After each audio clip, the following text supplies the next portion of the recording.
Good morning students. Photo chemistry की अपनी बात चल रही थी। फोटो रसायन, प्रकाश रसायन के अंदर हमने बहुत सारी चीज़ें पहले अध्ययन की थी। फोटो फिजिकल और फोटो केमिकल रिएक्शन से हमने बात की थी। देखिए, फोटो फिजिकल और फोटो केमिकल जो रिएक्शंस हैं उनके बारे में हमने बात की थी कि फोटो फिजिकल जो रिएक्शंस होती हैं उनके अंदर कोई भी रिएक्टेंट होता है वो प्रकाश यानी कि आपतित विकिरण को ग्रहण करता है और उत्तेजित अवस्था में चला जाता है। उत्तेजित अवस्था में जाने के बाद में वापस वो रिएक्टेंट में अपनी पुनः उसी अवस्था में, मूल अवस्था में आ जाता है, यानी कि उसमें कोई भी रिएक्शंस नहीं होती है, केवल फिजिकल चेंजेस होते हैं। तो इस तरह की जो रिएक्शंस होती हैं उनको फोटो फिजिकल रिएक्शंस कहते हैं। और फोटो केमिकल रिएक्शन में मैंने आपको पहले भी बताया था कि फोटो केमिकल जो रिएक्शंस होती हैं उनके अंदर रिएक्टेंट H प्रकाश को ग्रहण करके या आपतित प्रकाश विकिरण को ग्रहण करके उत्तेजित अवस्था में चला जाता है और प्रोडक्ट बना लेता है। तो वो आती है आपकी फोटो केमिकल या फोटो आपकी प्रकाश रासायनिक अभिक्रियाएं। तो देखो, जैवलॉन्स की आरेख की आज हम बात कर रहे हैं। जैवलॉन्स की आरेख होता क्या है, इसमें कौन कौन से चेंजेस आते हैं, कौन कौन से स्टेट आ रही है, कौन कौन सी मल्टीप्लिसिटी आती है, ये सारी चीजें हम जैवलॉन्स की आरेख के अंदर बात करेंगे। ये मोस्ट इंपॉर्टेंट टॉपिक है आपके प्रकाश रसायन का और हर बार क्वेश्चन कवर अप करता है। मैं बात कर रही हूँ बीएससी पार्ट 3 की, ठीक है। तो बीएससी पार्ट 3 के अंदर जैवलॉन्स की आरेख एक मोस्ट इंपॉर्टेंट कवरेज देता है। जैवलॉन्स की आरेख के अंदर ओवरऑल फोटो केमिस्ट्री आपकी यूज हो जाती है। देखो, जैवलॉन्स की आरेख होता क्या है, जब भी कोई आपका अणु या मॉलिक्यूल है वो प्रकाश विकिरण को एब्जॉर्ब करता है, ग्रहण करता है, तो उसके बाद उसमें कुछ रासायनिक या भौतिक चेंजेस होते हैं। इन रासायनिक और भौतिक परिवर्तनों को जब हम किसी आरेख के द्वारा प्रस्तुत करते हैं तो वो आरेख कहलाता है जैवलॉन्स की आरेख। देखिए, जैवलॉन्स की आरेख के अंदर मैंने आपको पहले भी 2 रिएक्शंस बताई थी। अगर आपके पास में कोई रिएक्टेंट है और वो रिएक्टेंट प्रकाश विकिरण को ग्रहण करके उत्तेजित अवस्था में आ जाता है और उत्तेजित अवस्था में आने के बाद में भी वो रिएक्टेंट वापस उसी मूल अवस्था में जाकर जो प्रकाश आपके पास उसने ग्रहण किया था उसको उत्सर्जित कर देता है, उसको बाहर निकाल देता है, तो वो कहलाता है फोटोफिजिकल। फोटोफिजिकल, ठीक है। अब दूसरी बात की थी मैंने फोटोकेमिकल की। फोटोकेमिकल में क्या होता है, रिएक्टेंट सेम है, H उसने सेम लिया है, आपकी एक्साइटेड स्टेट सेम आती है, बट ये वापस मूल अवस्था में ना जाके क्या बना लेता है, प्रोडक्ट बना लेता है। यहाँ तक की बात हम पहले भी कर चुके हैं। अब इनसे क्या मतलब निकलता है, क्या रीजन है कि ये दोनों जो चेंजेस हैं उन दोनों चेंजेस के बारे में हम यहाँ पे बात कर रहे हैं। देखो, अणु जो भी होता है उसमें एक चक्रण होता है। आपने पढ़े क्योंकि क्वांटम संख्या है, मुख्य क्वांटम संख्या, दिग्गज क्वांटम संख्या, चुंबकीय क्वांटम संख्या और चक्रण क्वांटम संख्या। तो हम यहाँ पे बात करेंगे स्पिन की, चक्रण की बात करेंगे। अब देखो, जब भी कोई इलेक्ट्रॉन भरे जाते हैं तो उनमें चक्रण होता है। जब भी पेयरिंग होती है, पेयरिंग के अंदर आपको पता है कि जब भी कोई इलेक्ट्रॉन्स आपस में पेयर करते हैं तो उनकी पेयरिंग के अंदर दोनों के चक्रण की साइड एक दूसरे के अपोजिट होती है और स्पिन की वैल्यू हमेशा क्या होती है, +½ या -½ फॉर एग्जाम्पल हम देते हैं यहाँ पे एग्जाम्पल। हमारे पास में कोई पेयर्ड इलेक्ट्रॉन्स हैं। पेयर्ड इलेक्ट्रॉन्स का मतलब एक का चक्रण पॉजिटिव साइड में है और दूसरे का चक्रण नेगेटिव साइड में है। मान लो इसका चक्रण हमारे पास आ गया +½ ये है S1 और ये है आपका S2। इसकी S2 की स्पिन आपके पास में आ गई -½ क्योंकि एक दूसरे के अपोजिट है। तो इस जो चक्रण हमारे पास में आ रहा है तो S की वैल्यू क्या हो जाएगी, S1 प्लस वाला है और एक क्या हो जाएगा, माइनस वाला। तो हमारे पास में जो वैल्यूज आ रही हैं +½ -½ इक्वल टू क्या आ जाएगी, 0, ठीक है। किसी भी अणु में उपस्थित इलेक्ट्रॉनों के कुल चक्रण को ज्ञात करने के लिए हमारे पास में स्पिन मल्टीप्लिसिटी का फॉर्मूला होता है। स्पिन मल्टीप्लिसिटी ज्ञात करने के लिए हमारे पास में फॉर्मूला होता है 2s + 1। देखो, s की वैल्यू हमारे पास में यहाँ पे निकल गई है तो 2 मल्टीप्लाई s की वैल्यू क्या है, जब पेयर्ड है इलेक्ट्रॉन उसके लिए s की वैल्यू क्या है हमारे पास में 0, प्लस में हम क्या कर रहे हैं 1।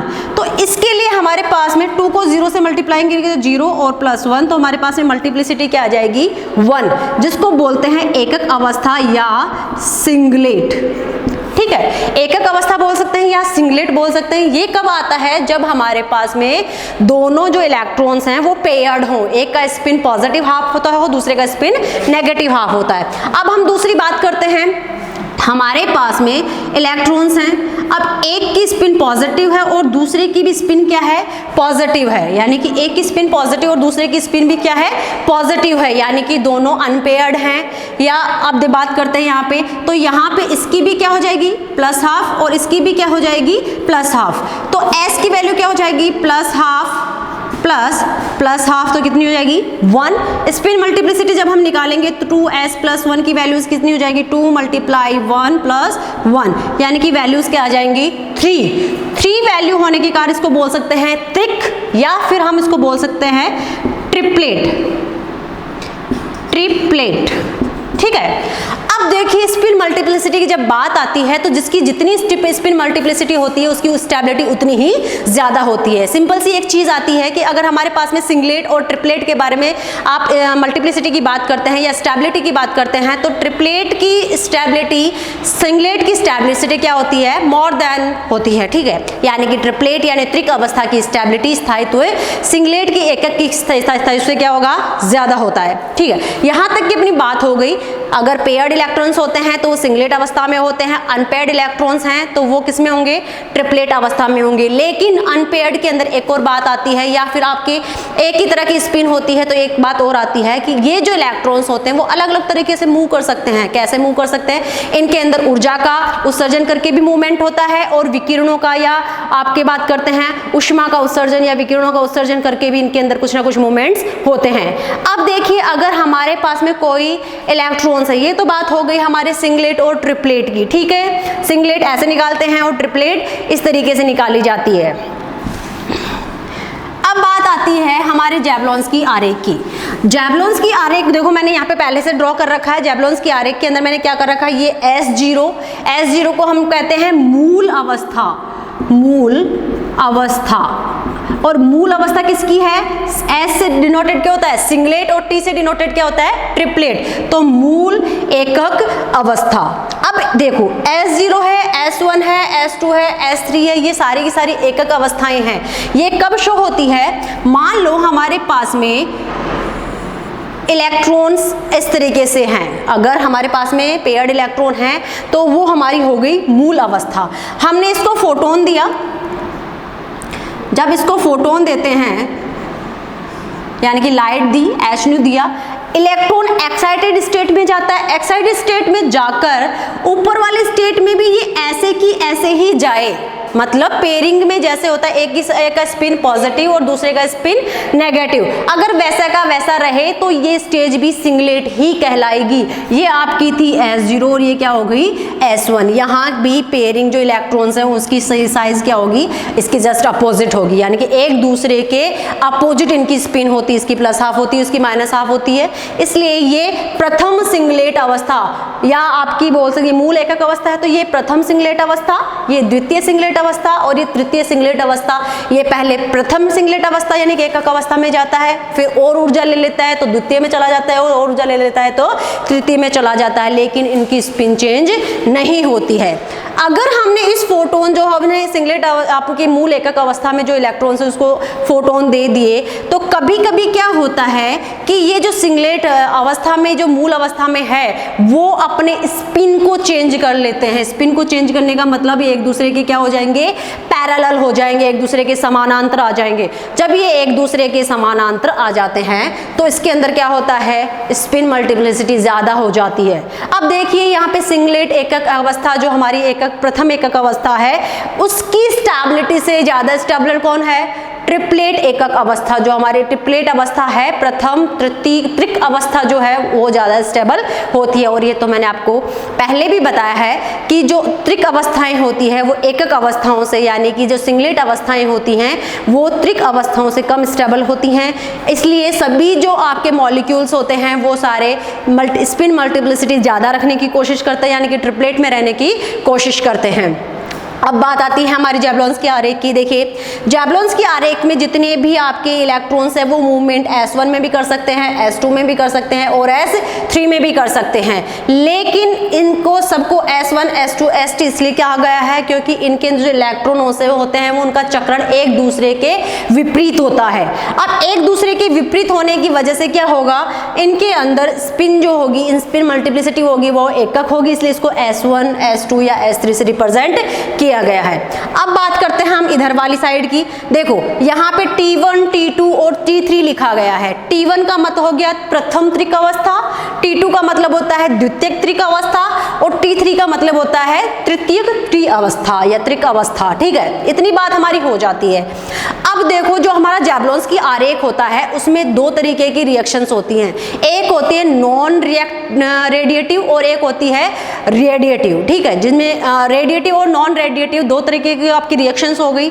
अब रेडिएटिव रिएक्शंस तो वो होती है जिनमें ऊष्मा निकलती है, ऊष्मा निकलती है तो वो रेडिएटिव हो गई, और जिनके अंदर विकिरण बाहर निकलते हैं उत्सर्जन के टाइम पे तो वो हो गई जो आपकी ऊष्मा निकलती है वो आपकी हो गई रेडिएटिव, और आपकी ऊष्मा जो निकलती है वो आपकी विकिरण रहित संक्रमण हो गया नॉन रेडिएटिव, और जिसके अंदर विकिरण निकलते हैं वो हो गए आपके रेडिएटिव। अब रेडिएटिव के अंदर हमारी दो चीजें आती हैं, एक आती है फ्लोरोसेंस और एक आता है फास्फोरेसेंस। ठीक है, और नॉन रेडिएटिव के अंदर आते हैं आपके IC और ISC। IC का मतलब होता है क्या होता है, इंटरनल कन्वर्जन। इंटरनल कन्वर्जन मतलब S3 से आपका इलेक्ट्रॉन मूवमेंट करके किस में आ गया, S2 में, या S2 से मूवमेंट करके कहाँ आ गया, S1 में, यानी कि ऊपर से नीचे की अवस्था में जब आते जाते हैं तो ये आपका क्या कहलाता है, इंटरनल कन्वर्जन। ठीक है, अब बात करते हैं ISC की। जब S3 यानी तृतीय सिंगलेट अवस्था से तृतीय ट्रिपलेट अवस्था के अंदर जब जाता है इलेक्ट्रॉन मूव करता है तो वहां पे भी ऊष्मा का ही उत्सर्जन होता है, इंटरनल सिस्टम क्रॉसिंग, इसको बोला जाता है इंटरनल सिस्टम क्रॉसिंग या इंटर सिस्टम क्रॉसिंग। ठीक है, अब IC और ISC ये दोनों तो होती हैं नॉन रेडिएटिव, विकिरण रहित संक्रमण, नॉन रेडिएटिव होती है। इनके अंदर केवल ऊष्मा का ह्रास होता है और कोई चेंजेस इसके अंदर नहीं होते हैं, यानी कि S2 से T2 में जा रहा है या S3 से T3 में जा रहा है या S1 से T1 में जा रहा है, ये सारे के सारे तीनों SC और तीनों IC ये सारे के सारे क्या होंगे, नॉन रेडिएटिव। अब बात करते हैं रेडिएटिव की। देखो रेडिएटिव के अंदर आता है एक फ्लोरोसेंस होता है, एक फॉस्फोरेसेंस होता है। जब आपकी विकिरण यहाँ पे S1 में एक्साइटेड स्टेट के अंदर इलेक्ट्रॉन चला जाता है तो ये इलेक्ट्रॉन एक्साइटेड स्टेट में जाने के बाद अपनी एनर्जी को वापस रिलीज करता है, तो वो विकिरणों के माध्यम से रिलीज करता है, तो वो चीज आपकी S1 से जब S0 के अंदर वापस इलेक्ट्रॉन मूव करता है तो वो आपका क्या कहलाता है, फ्लोरोसेंस कहलाता है, क्योंकि इसमें विकिरण निकलते हैं। लेकिन ये जो फ्लोरोसेंस होता है वो स्पॉन्टेनियस होता है, स्पॉन्टेनियस होता है, यानी कि उसी समय होता है जैसे ही आपका S1 में गया और S1 से वापस किस में आ गया, S0 में आ गया, तो ये स्पॉन्टेनियस प्रोसेस होती है, उसी समय होती है, तत्पश्चात होती है, यानी कि इसमें कोई भी टाइम ज़्यादा नहीं लगता है, तो ये आपकी कहलाती है फ्लोरोसेंस। ठीक है, अब बात करते हैं हम T1 से S0 के अंदर आने वाली विकिरणों की। जब T1 यानी कि त्रिक एकक अवस्था, प्राथमिक त्रिक एकक अवस्था, त्रिक अवस्था के अंदर कोई इलेक्ट्रॉन होता है और वो किस में जा रहा है, मूल अवस्था में जा रहा है, तो मूल अवस्था में जाने के बाद में जो विकिरणों का उत्सर्जन करता है तो उन विकिरणों को उत्सर्जन में थोड़ा सा टाइम लग जाता है, यानी कि फ्लोरोसेंस से थोड़ा सा ज़्यादा टाइम लग जाता है, इसलिए इसको बोला जाता है फॉस्फोरेसेंस। एक होती है आपकी प्रतिदीप्ति और एक होता है आपका स्फुरदीप्ति। फ्लोरोसेंस को बोला जाता है प्रतिदीप्ति, जो तत्पश्चात होती है, बिल्कुल जस्ट बाद में ही हो जाती है, स्पॉन्टेनियस प्रोसेस होती है, ये हो गया फ्लोरोसेंस। और दूसरी होती है थोड़ा सा टाइम लेके होती है, वो क्या कहलाएगी आपकी स्फुरदीप्ति, स्फुरदीप्ति को बोला जाता है फॉस्फोरेसेंस। ठीक है, ये आपके दोनों जो फ्लोरोसेंस और फॉस्फोरेसेंस है वो आपकी रेडिएटिव रिएक्शंस होती हैं। कौन सी होती है, रेडिएटिव ट्रांसमिशंस होते हैं, इनके अंदर इलेक्ट्रॉन जब निकलते हैं तो रेडिएशंस निकलते हैं, आपके विकिरण निकलते हैं। तो फ्लोरोसेंस और फॉस्फोरेसेंस तो दोनों हो गए रेडिएटिव, और IC इंटरनल कन्वर्जन और ISC इंटर सिस्टम कन्वर्जन, ये हो गए आपके नॉन रेडिएटिव ट्रांजिशन से आपके, ठीक है। ये आपका जैवलॉन्स्की आरेख कंप्लीट होता है। इसके बाद में हमारा एक छोटा सा टॉपिक बचता है प्रकाश संवेदी अभिक्रियाएं, ठीक है। प्रकाश संवेदी अभिक्रियाएं छोटे छोटे पॉइंट्स हैं जो आप इजीली कर सकते हो, लेकिन फिर भी एक बार उसके बारे में बता दिया जाएगा। अब ये आपका टॉपिक फोटो केमिस्ट्री लगभग कंप्लीट है। 99% टॉपिक इसके अंदर क्लियर हो चुके हैं। केवल आपके फोटो सेंसिटिव रिएक्शंस जो बचती हैं, प्रकाश संवेदी अभिक्रियाएं बचती हैं, एक छोटा सा टॉपिक है जो नेक्स्ट क्लास में ले लिया जाएगा। और यहाँ तक कि अगर किसी बच्चे को कोई प्रॉब्लम होती है तो वो हमें मैसेज कर सकता है, बात कर सकता है, कोई प्रॉब्लम होती है तो वो हमें बता सकता है। Okay, next class next time. Thank you.